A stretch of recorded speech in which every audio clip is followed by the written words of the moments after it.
Two officers were patrolling the snowy streets of a quiet Colorado town. Then came a low, weary growl. A lone German shepherd stood in the middle of the road, eyes cloudy with age, fur matted by frost, and a scar that whispered of battles no one remembered. They raised their guns. He didn't move. He didn't growl. He just waited like he'd been here before. What happened next uncovered a story long buried, a betrayal, a reunion, and a loyalty that outlived even memory. What you're about to witness will break your heart and then put it back together again. Before we start, do you have a dog of your own? Drop your answer in the comments. I'd love to know who's watching alongside their furry best friend. And if you believe that no hero man or dog should ever be forgotten, hit that subscribe button, because this story might just change how you see every old paw print left behind. The snow had swallowed Whitestone whole.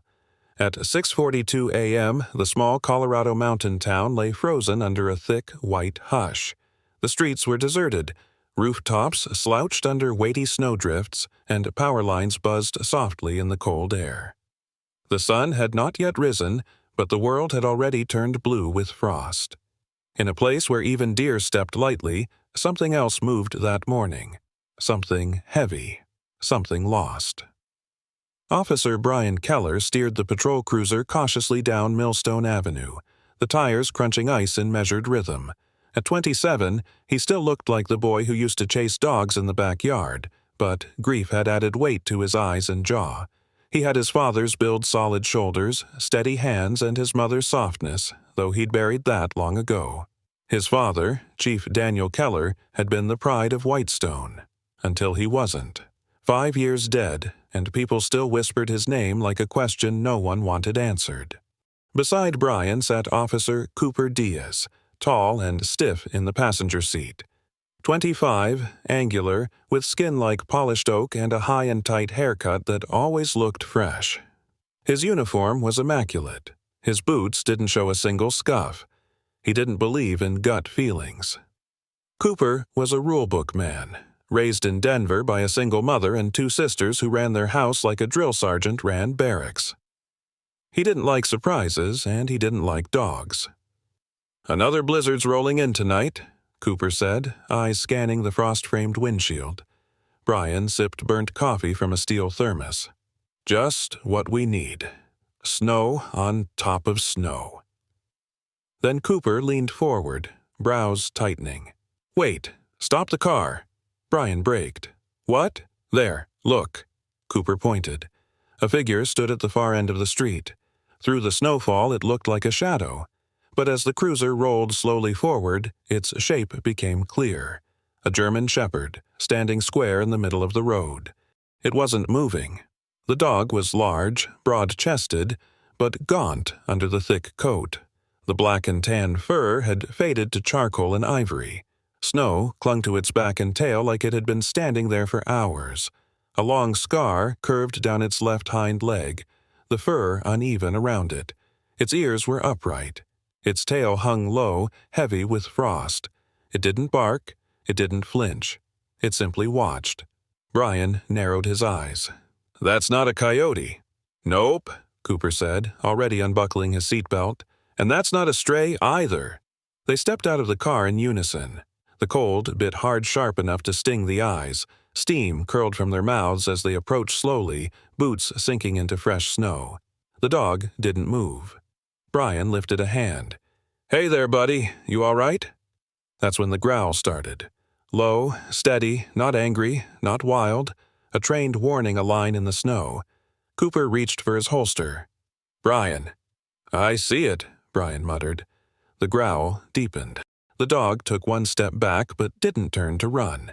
Its legs spread slightly apart. Posture defensive, head low, eyes locked. Brian stopped. "He's warning us." "Or baiting," Cooper said. His voice tightened. "Hands on your weapon." Brian didn't argue. He unclipped the holster snap. The shepherd gave another sound, not quite a bark, more like a gravel-throated breath, worn from years. Its body tensed like a spring half broken, the kind of readiness that came from drills and danger, not instinct training. Cooper had drawn his sidearm now. "We need to call this in." Brian's pulse was steady, but his thoughts weren't. That scar, that posture, the way the dog shifted its weight, subtly keeping one side turned away. Brian took one step closer. "Don't," Cooper warned. "I'm not touching it." The wind picked up then, curling snow between them like mist. Brian noticed something at the dog's chest swinging slightly as it breathed. A collar. Not rope, not chain. A real leather collar, old and weathered. A brass tag, dulled with age, knocked against the metal buckle as the wind rocked it gently. Brian squinted. The tag turned just enough. The letters, though faint, were still legible. Service Dog, Unit 17. Brian froze. The dog didn't. It just stood there, as if waiting for the snow to decide who should speak first. The wind cut sharper now, sweeping fresh snow into eddies around the legs of the two officers as they stood frozen in the middle of Millstone Avenue. Brian stared at the tag, the brass dulled by age but legible enough under the faint gleam of dawn. Service Dog, Unit 17. His breath curled in front of him in shallow puffs.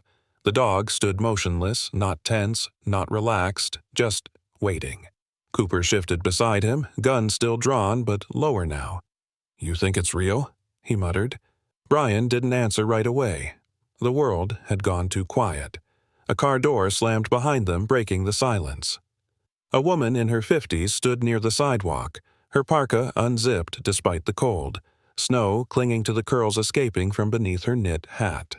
Her name was Martha Langley, a retired nurse who lived 3 blocks away. She had kind eyes that had grown tired from years of watching people leave hospital rooms alone. She wasn't nosy, but she had a habit of waking up early and walking when her insomnia got the better of her. Now she stood stock still, eyes wide behind fogged glasses. She stepped forward slowly, voice shaking but sure. "Oh my God! That's Shadow!" Brian snapped his gaze toward her. "What did you say?" She pointed at the dog, her voice suddenly louder. "That's Shadow! That K9, they said he died years ago, but I remember that face." The dog didn't react. Cooper blinked. "Is she serious?" Martha took another step forward, glancing at the pistol still in Cooper's hand. "You can put that down. He won't hurt you. That dog saved my neighbor's grandson. Don't you remember the Birchwood case?" Brian remembered. Of course he remembered. 5 years ago. A warehouse on Birchwood Street. A child trafficking operation busted wide open thanks to a single anonymous tip. What the public never knew was that the rescue had nearly failed, until a K9 unit, operating under Chief Daniel Keller, had tracked the scent of the last missing child through a tunnel network beneath the building. That K9's name was Shadow. Brian's hands trembled as he lowered his weapon. His fingers brushed the tag again. "Unit 17. His voice was almost a whisper. "He was my dad's." Cooper looked at him. "You never told me that. I didn't think it mattered. He went missing during that same raid. Everyone assumed he'd fallen through one of the tunnels or—" Brian stopped, his jaw clenched. "Or ran off after my dad got hit." Shadow.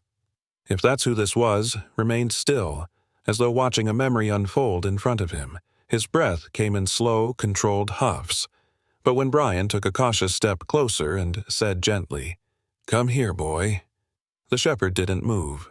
No flinch, no reaction. Just that same unreadable stare. "Maybe he doesn't recognize you," Cooper said. "It's been 5 years. Dogs forget." "No." Brian shook his head. "Not this one." He crouched, careful not to get too close.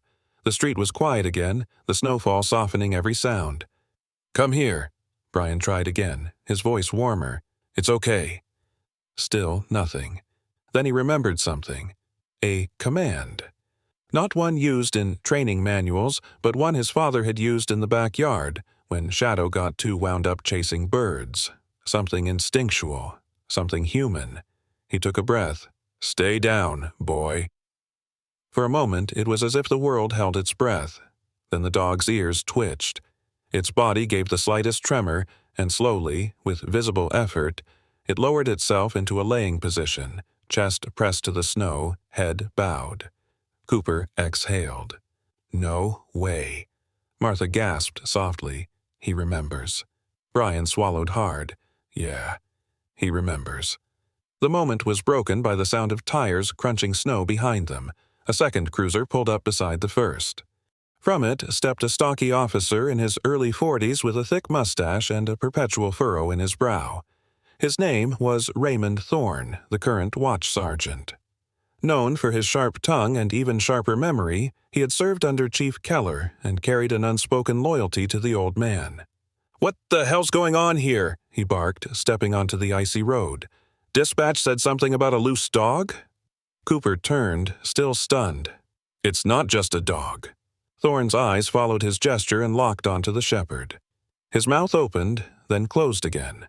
Something flickered across his face: recognition, disbelief, maybe even guilt. "Is that—" Brian stood. "We think it's him." Raymond walked closer, slower now.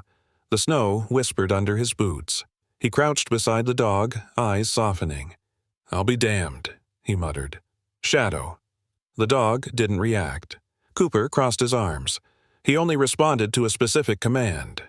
"What command?" Thorne asked. Brian looked at him. "Stay down." Thorne snorted softly. "That sounds like something your dad would have come up with. Half his training was gut instinct." Brian nodded, and something tightened in his chest. Shadow lay quietly in the snow, not trembling, not resisting, just waiting, like he'd been waiting all this time, like every winter had brought him closer to this moment.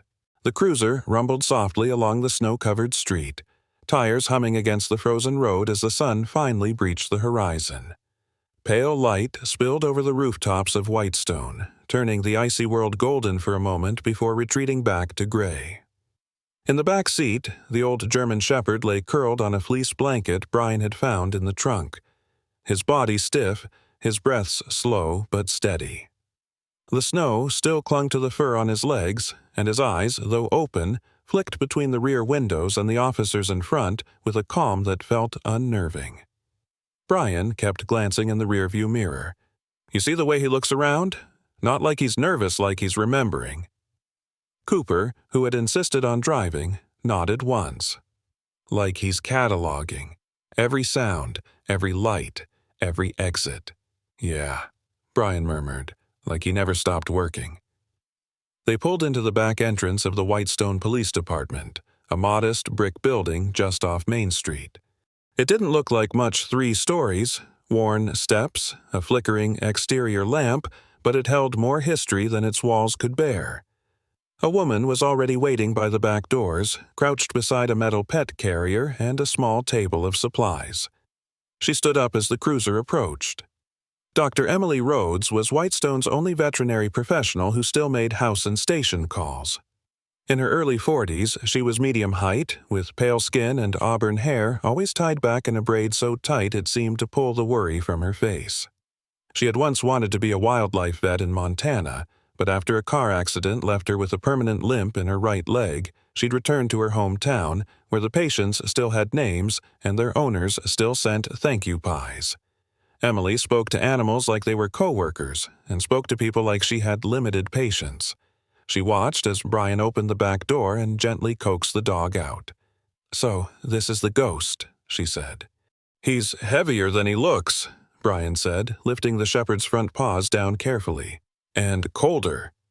Emily knelt beside the dog and gave him a cursory look.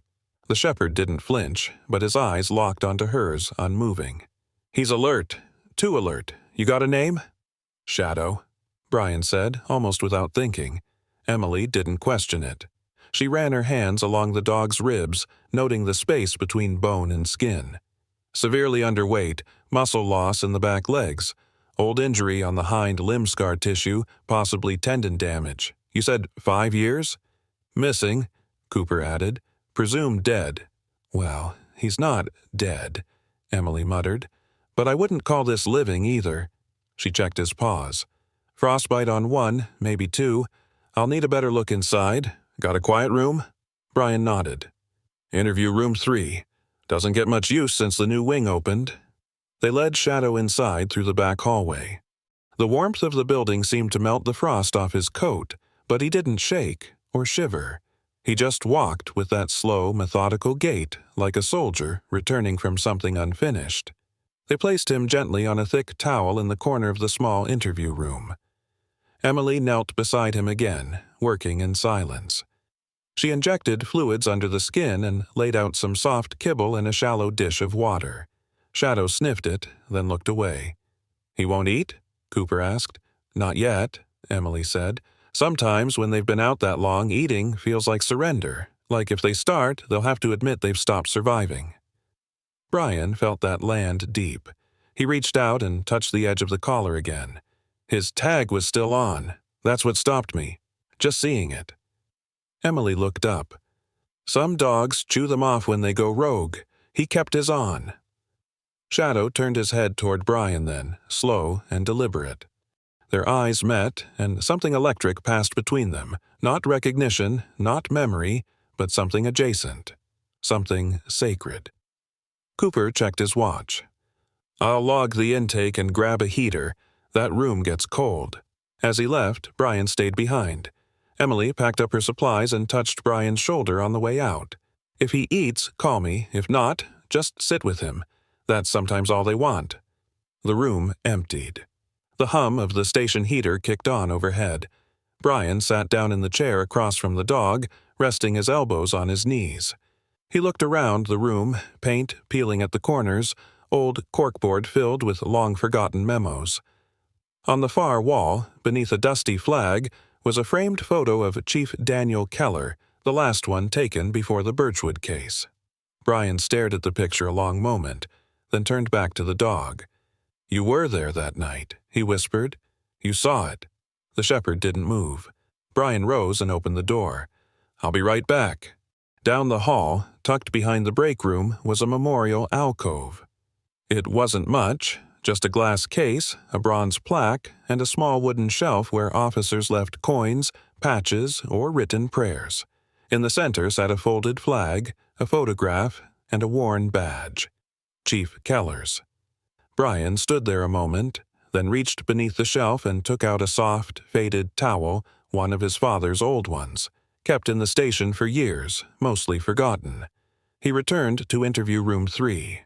Shadow hadn't moved. Brian laid the towel down beside the dog and sat cross-legged beside him. Minutes passed. Then, without sound, Shadow adjusted his weight and placed his paw on the towel.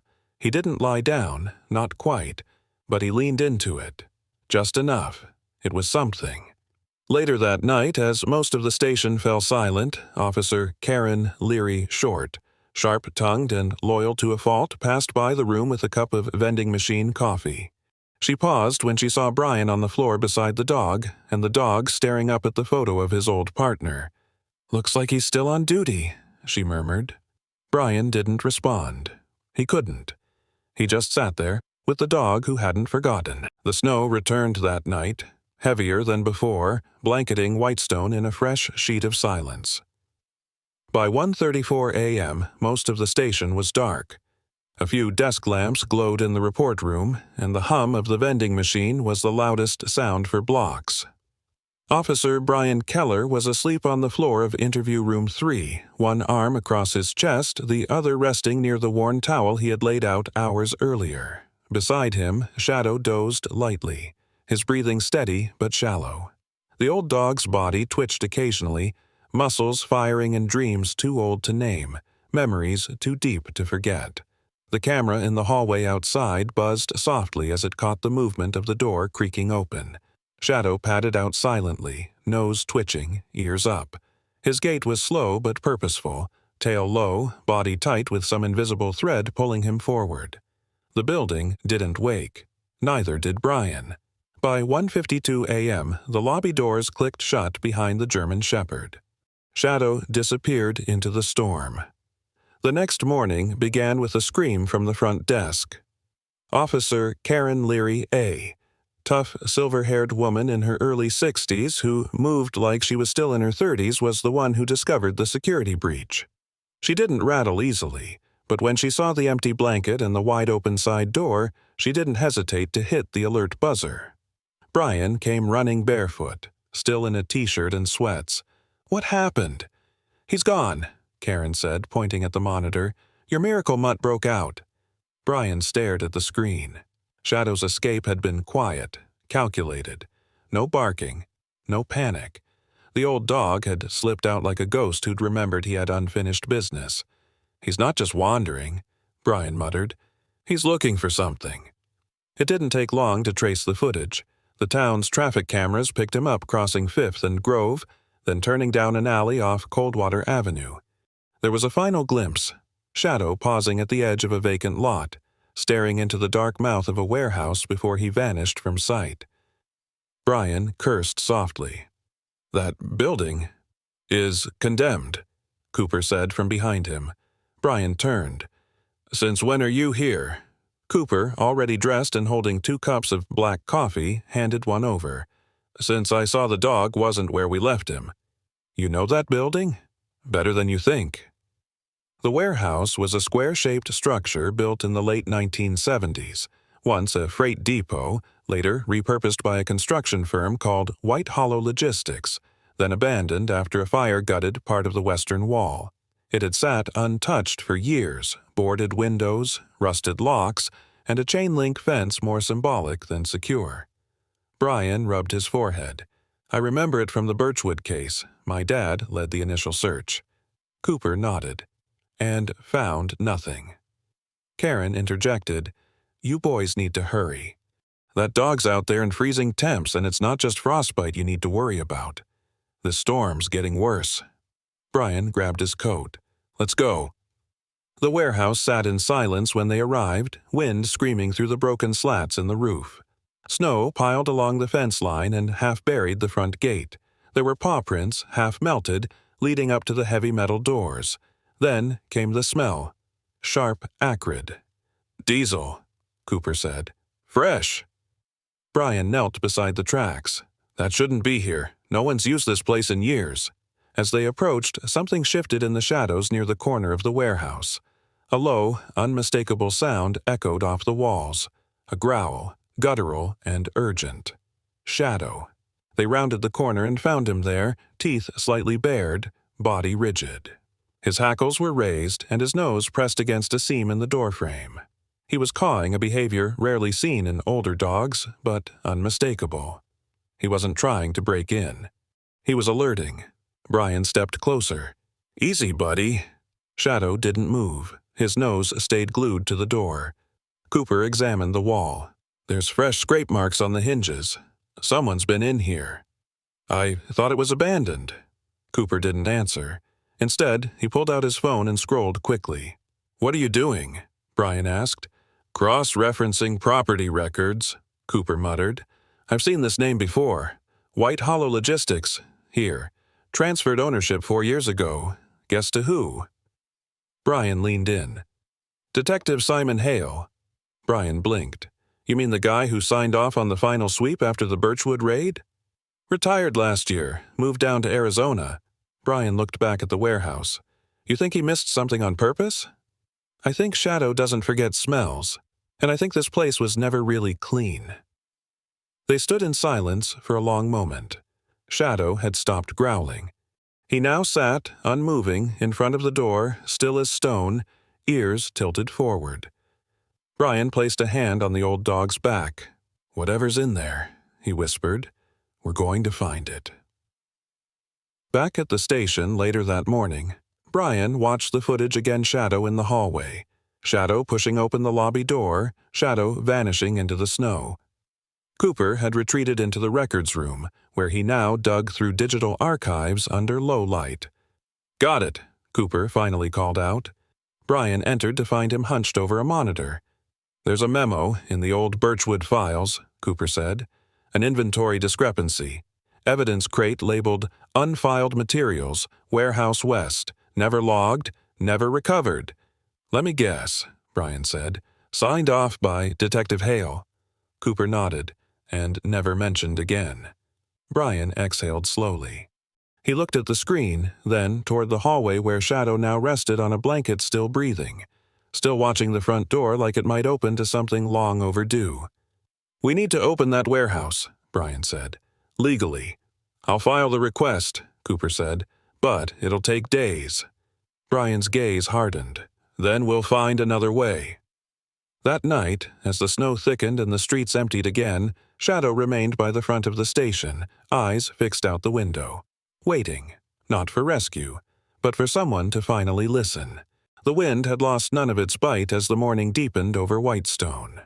Snow still drifted lazily past the warehouse roof, but the silence that cloaked the building was tense now, watchful. Brian stood at the side entrance with Cooper and Officer Karen Leary beside him. Shadow was ahead of them by a few paces, alert and focused, his nose occasionally brushing the frozen ground. The building before them was a rotting skeleton of brick and rusted iron, with sagging beams and the scent of old oil soaked deep into the wood. Brian pushed the side door open with a groan of metal. Inside it was even colder than outside empty concrete, glass shards embedded in dust, and the faint echo of something older than the building itself. Shadow padded forward, ears perked. His steps were light but purposeful, like every corner of the space whispered something only he could hear. Karen Leary scanned the walls with her flashlight. "This place gives me the creeps." Karen had been on the force for over 3 decades. Short and broad, with a raspy voice from years of chain-smoking and shouting across crime scenes, she wasn't easy to shake, but this building made her pause. She gripped her flashlight tighter, her gaze sharp behind crow's feet-lined eyes. Shadow stopped suddenly. He sniffed at a patch of wall near the back of the warehouse where an old metal locker stood beside an exposed beam. He growled low, then raised a paw and raked it down the side of the locker. Brian approached, heart thudding. "He's found something." Cooper kneeled and examined the floor. "There's a seam in the concrete." Together they pushed the locker aside. Behind it, almost invisible beneath layers of dust and chipped paint, was a narrow trap door. The handle was rusted, but Cooper wedged a crowbar underneath and pulled. The floor gave way with a hiss of settling air. Beneath the trapdoor was a short set of stairs that led to a cramped, windowless room. The light flickered as Karen descended first, weapon drawn. Brian followed, and Shadow stayed right at his side, never hesitating. The room was about 12 feet square, with concrete walls and a low ceiling. Along one wall stood a long desk half buried under a tarp. Beside it, a filing cabinet leaned awkwardly on one leg. The place smelled of mildew and old metal. Karen peeled back the tarp. Underneath lay rows of surveillance monitors, their screens black but intact. Recording equipment, a tangled nest of wires, boxes labeled with masking tape, Case 247A, Fisher House, Jenkins Farm. All names tied to long-forgotten cases that never found resolution. Cooper opened one of the drawers. "Brian, these are unlogged files, witness statements, photos. Some of them date back more than a decade." Brian flipped through the top folder. Inside were crime scene images he recognized from his rookie year cases labeled closed. But here, in these photos, were discrepancies. Evidence that had never made it to court. Contradictions buried under official reports. Shadow stood in the corner, nose to the floor. Then he turned abruptly, headed back up the stairs, and growled. Footsteps echoed above them. Karen was first to raise her weapon again, but Brian signaled for silence. They waited, the warehouse creaking around them. Then a voice came from the top of the stairs. "I figured someone would come back eventually." The figure that appeared at the top was hunched but tall, with a stoop built over decades of fatigue. George Milner, former lieutenant, now retired. 72, with a weathered face carved from too many years behind a badge and secrets too long held. His white hair was trimmed but unkempt, and his hands, once steady, trembled just slightly at his sides. He wore a heavy overcoat, but it couldn't hide the tension in his posture. Brian stepped forward. "You have some nerve coming back here." George exhaled slowly. "I never left. Not really." Shadow's growl deepened. The dog moved forward with unblinking focus, eyes fixed on George. The man didn't flinch, but his gaze shifted downward. "That dog," George muttered. "He shouldn't be here." "He never stopped guarding this place," Cooper said, "unlike you." Shadow padded closer. George tried to step back, but Shadow was already at his feet. He sniffed around the edge of the room, then suddenly turned to a dusty armchair tucked beside the stairwell. Without warning, he began to scratch violently at the seat cushion, his claws tearing through old fabric. Karen moved to pull him back, but Brian held her off. "Wait." Shadow barked once short, sharp, and then bit down on the side seam of the chair. With a yank, he tore the corner open. Something small clinked onto the floor, a medal, silver, slightly tarnished. The inscription on the back read, K-9 Valor Award, Officer Shadow, Unit 17. Brian's voice was ice. "You said he ran." George looked away. "You said he abandoned my father. That he fled the scene. That he was presumed dead. That's what you told everyone." "I did what I had to," George replied, the tremor in his voice finally cracking the calm. "You don't understand what was at stake." "Then help me understand." George looked at the medal, then at Shadow, who now stood between them, tail stiff, ears forward, as if daring George to lie again. "I buried it," George said finally, "because if people knew he survived, they'd start asking why the case files went missing, why the raid failed, why your father died in a room no backup ever reached." Brian's heart pounded. "You covered it up." George's eyes glistened. "I was ordered to, and I obeyed." They left the warehouse in silence, the cold pressing against their faces, the wind cutting deeper than before. Shadow walked just ahead, his steps slower now, but still purposeful. In the back seat of the cruiser, Brian held the medal in his hand. Shadow lay beside him, resting his chin on Brian's thigh. The weight of the small silver circle was heavier than it looked. There were wounds that never bled, but today, one of them had been reopened. The storm had calmed by midday, leaving behind a thin crust of ice and silence that blanketed the town like shame. Inside the Whitestone Police Department, George Milner sat alone in Interrogation Room 2.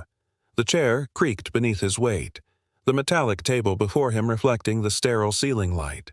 He stared down, not speaking, not fidgeting. A man no longer in control, just waiting. Brian Keller stood outside the one-way glass, arms folded, listening through a wireless receiver. His jaw was tight, but his eyes remained fixed not on George, but on the audio waveform moving across the laptop beside him. A line of red showed the recording was live. The tiny device he'd hidden beneath the interview room's lip hours earlier had done its job. Across the hall, Cooper sat alone in the old briefing room, back to the wall, staring at the floor with a printed transcript of George's recorded confession spread before him. His hands didn't move, but his eyes did, scanning and rescanning every line like they might rearrange themselves into something less painful. His badge lay on the table, face down. Karen Leary entered quietly, a coffee in each hand. "You all right?" Cooper didn't answer at first. Then he looked up. "I used to quote him." Karen, seasoned and blunt, handed him a cup and sat. "A lot of us did. He came to my academy graduation. Told me the best officers protect the truth, even when it's ugly." He gave a dry laugh. "Turns out he couldn't even protect a dog." Karen didn't say anything for a moment. Then, softly, "You don't have to carry the weight of his choices." Cooper's voice dropped. "But I believed in him. I believed in what he stood for." Karen sipped her coffee, then stand for it louder than he did. In the evidence room, Brian cataloged the tape, logging it under a temporary case file. Keller Internal 06G Milner Confession. He paused before hitting Save, fingers resting on the keyboard. The room was dim, a single desk lamp illuminating old case folders and sealed boxes. Dust danced in the beam like quiet witnesses. His phone buzzed. A text from Cooper. "I want to reopen the Birchwood file, every piece." Brian smiled faintly and replied, "You lead it." Shadow lay nearby, curled beside the desk. His ears twitched when Brian moved, but his body didn't rise. Instead, his eyes followed Brian slowly, watchful but no longer guarded. "You knew," Brian whispered, reaching down to run his hand along Shadow's back. "The whole time you remembered." Shadow didn't respond with a bark or a wag, but the pressure of his body leaned subtly into Brian's hand. It was enough.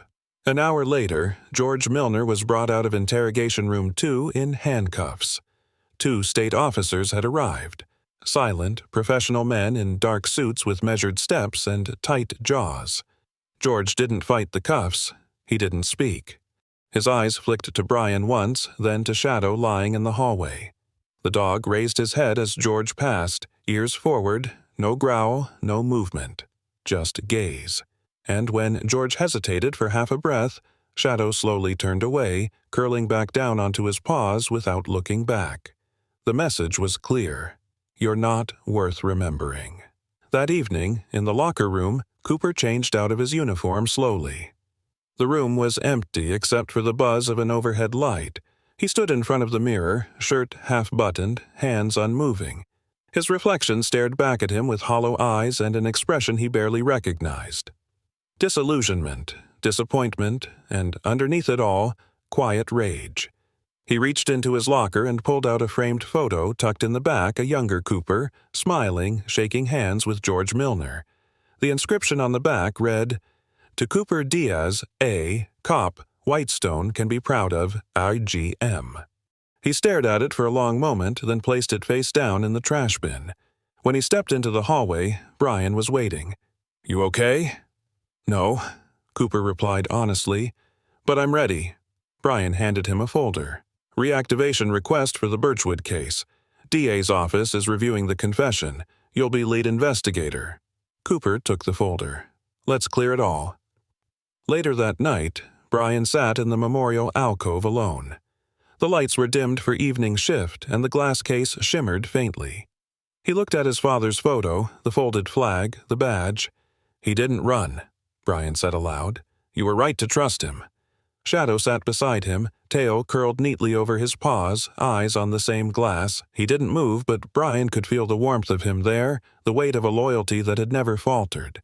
For the first time in 5 years, the plaque didn't feel like a grave. It felt like a beginning. The morning sun broke cleanly over Whitestone for the first time in weeks, casting long golden rays across the town square. Snow still lay thick on the sidewalks, but it shimmered now, rather than suffocating like the town itself had taken a deep breath after years of holding it in. Folding chairs lined the plaza in front of the Whitestone courthouse, flanked by flags that waved gently in the light breeze. A wooden platform had been erected near the war memorial, dressed with a simple banner, "Welcome home, Officer Shadow." By 9:00 a.m., the square was full.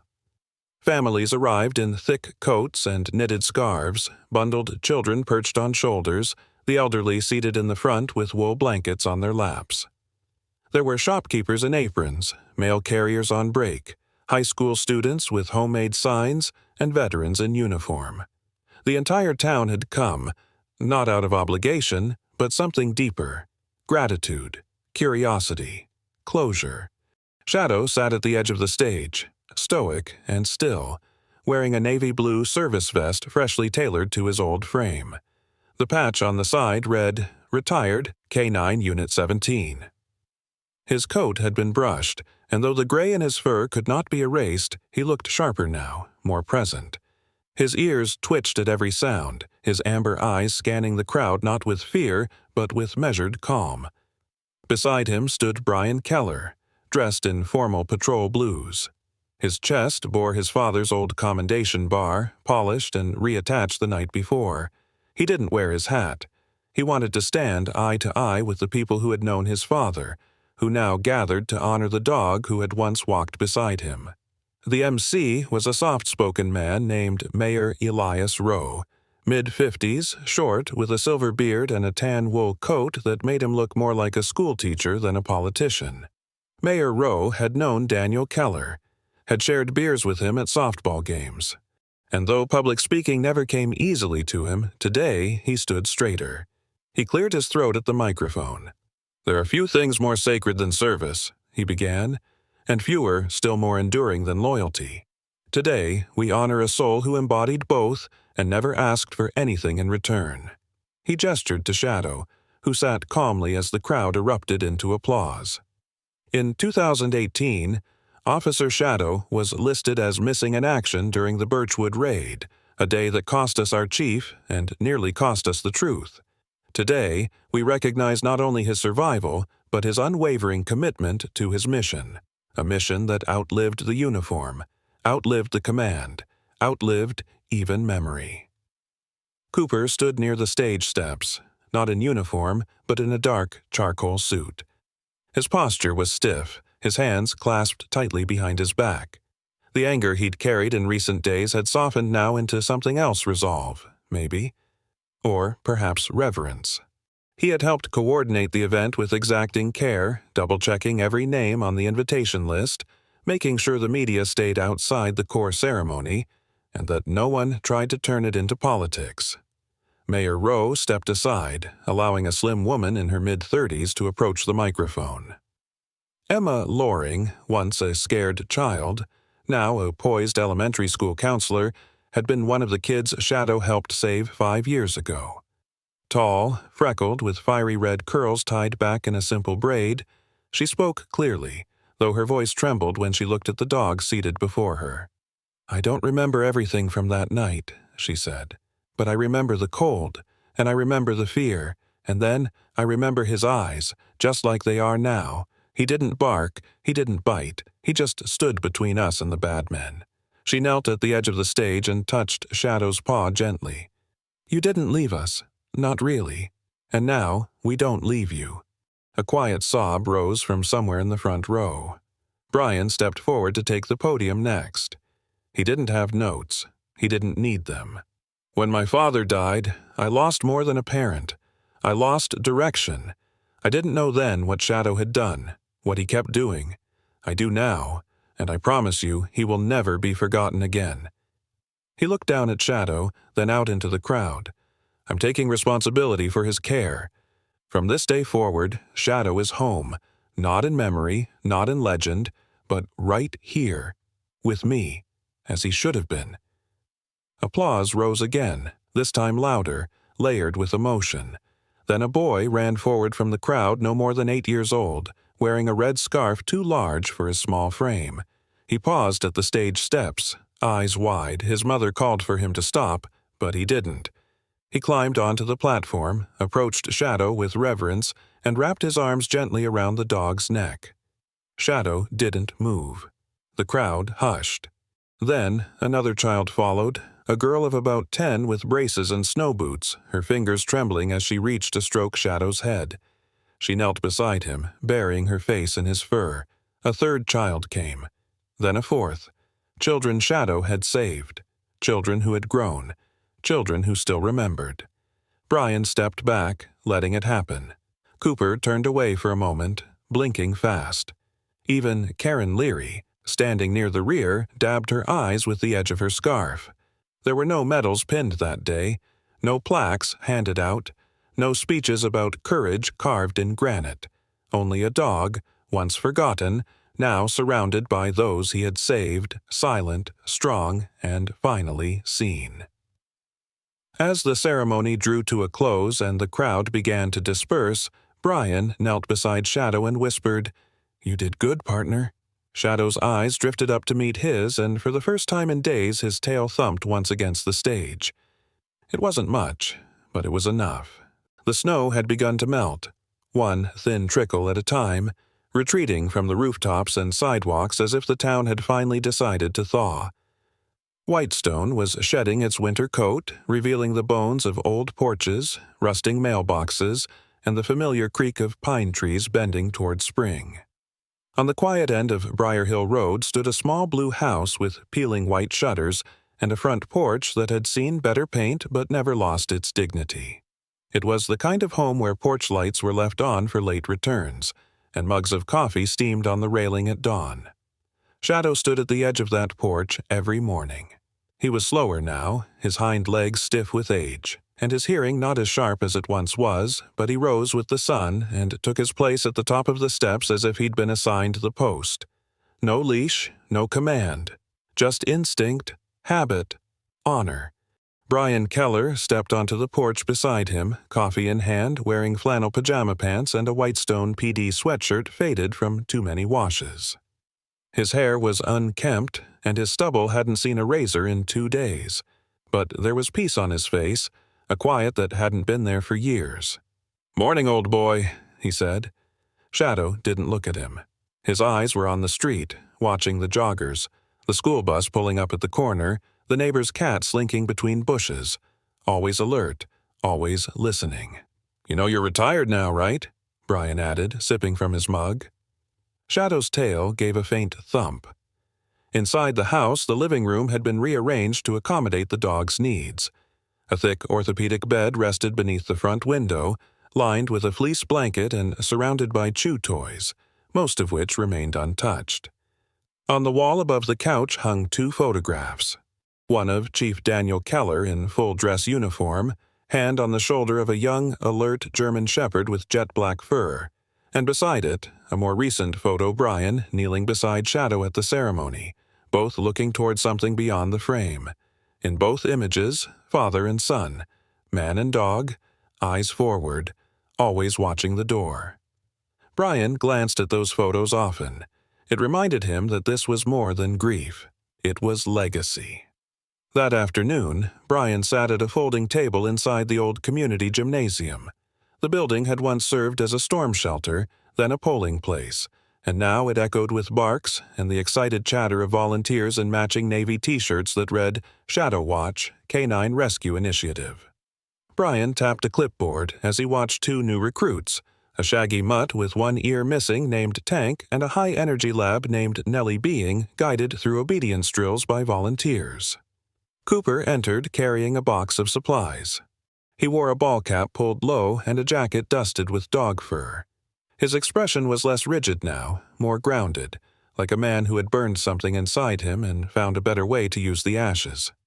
"New batch of harnesses," he said, setting the box down. Brian smiled. "How's Emma doing with the scent work?" "She's a natural," Cooper replied. "The kids love her, too."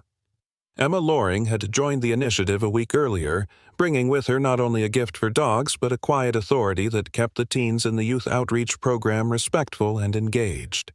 She didn't raise her voice, but when she spoke, they listened. Shadow had taken to her quickly, nudging her side every time she entered the room. Brian looked around. "I didn't think this many people would sign up." Cooper shrugged. "Everyone needs something to believe in." They both turned toward the far side of the gym, where a large poster hung above the registration table. It showed Shadow standing tall in front of the courthouse beneath the words, "Train with purpose. Serve with heart.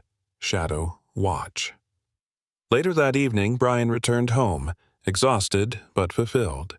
He dropped his keys in the ceramic dish by the door and was met by the soft padding of paws on hardwood. Shadow greeted him with a low grunt, tail wagging slowly. Brian scratched behind his ears and leaned down to whisper, "We're building something, partner. In your name." Shadow followed him into the living room and settled onto the bed beneath the window, nose resting on his front paws. Outside, the last traces of sunlight were fading into the pink-blue haze of dusk. Brian sat on the couch, gaze drifting again to the photographs on the wall. For a long moment, he just stared. Then he said softly, "He'd be proud of you." Shadow didn't move, but Brian swore he saw the tip of the dog's tail flick once. That night, Brian stood at the kitchen counter, scribbling notes into a leather-bound notebook labeled Shadow Watch Curriculum. Training ideas, schedules, behavior assessments. A paw print sticker was placed carefully on the cover one of the kids had given it to him earlier in the week. The wind howled outside, but the house stayed warm. At the front of the house, Shadow stirred. He rose slowly, stretched, then walked to the door and sat, staring out the window, his breath fogging the glass. Brian joined him a moment later. They stood in silence, 2 silhouettes in the glow of the porch light, a man and a dog who had never stopped standing guard. Sometimes, the greatest miracles don't come with thunder or lightning. They arrive quietly on 4 tired paws in the eyes of a forgotten hero, or in the silent loyalty of a heart that never gave up. Shadow didn't need to speak to remind us of something sacred, that faithfulness never fades, and even when the world forgets you, God remembers. Maybe you're carrying something heavy today, maybe you feel unseen, But if this old dog could walk through snow in silence for 5 long years and still find his way home, then there's hope for all of us. Hope lives in second chances, in unexpected reunions, in the light beyond the dark. If this story touched your heart, share it with someone who needs to believe again. Leave a comment and tell us where you're watching from. And if you believe that every life matters, every soul deserves dignity, and every broken thing can be restored, then type Amen in the comments. Subscribe for more stories of love, loyalty, and the quiet ways God still moves. And may God bless you and your family today and always.